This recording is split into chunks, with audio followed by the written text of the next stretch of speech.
Welcome to this video, guys. Let's see how you can set up a basic Python web app with Jinja and Flask. By the end of this tutorial, you'll have a web app that uses Python ready and running.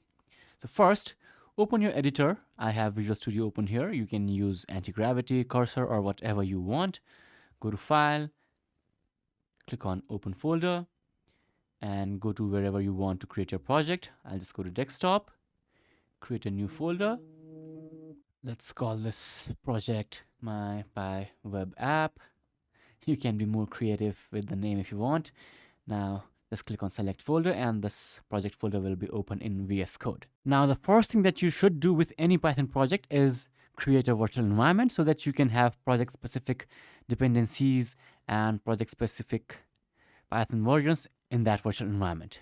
Okay, so go to terminal and create a new virtual environment. The command is python-mvenv and then your virtual environment name. The standard practice is to use the name venv itself. Hit enter and this virtual environment will be created. Once the virtual environment is created, we will activate it and install Flask and Jinja in the virtual environment and then go ahead and create our first web app. To activate the virtual environment, enter this command venv /scripts with S capital and then activate. Hit enter and the virtual environment will be activated, which can be denoted by the virtual environment name in front of your project directory.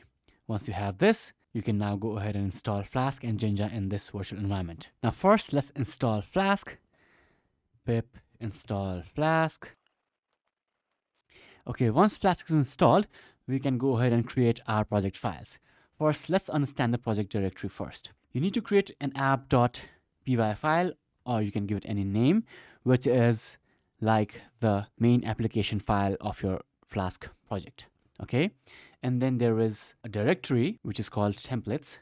Here you will have your Jinja2 HTML templates, and finally you will have a static folder which will contain your CSS, JavaScript, and images.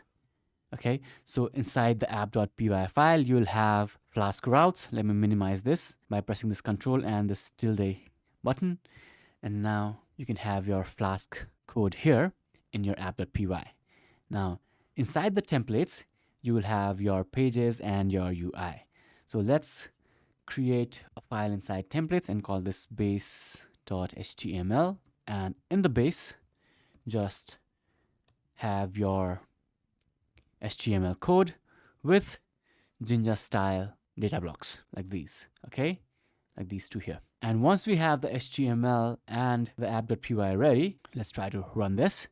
Again, open the terminal by pressing Ctrl and tilde together.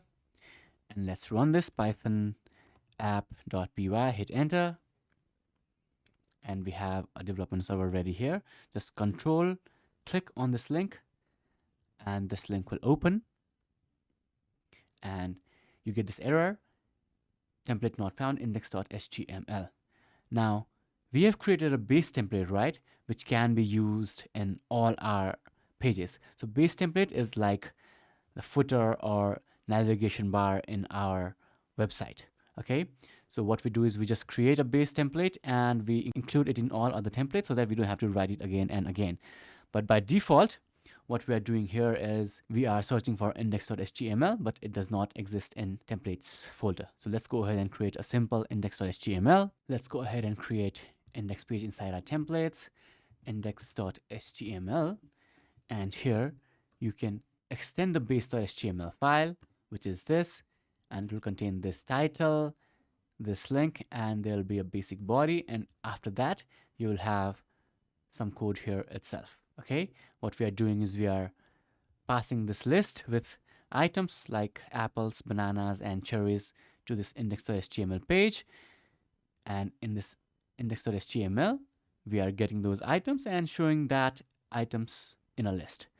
All right, now let's run this again. Again, open this URL by pressing Ctrl and then clicking the link.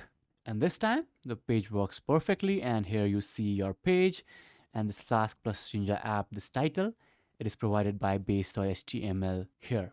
Okay, so this is how you can create your first Flask web app using Jinja for injecting Python variables inside your HTML code. If you have any questions, let me know in the comments below.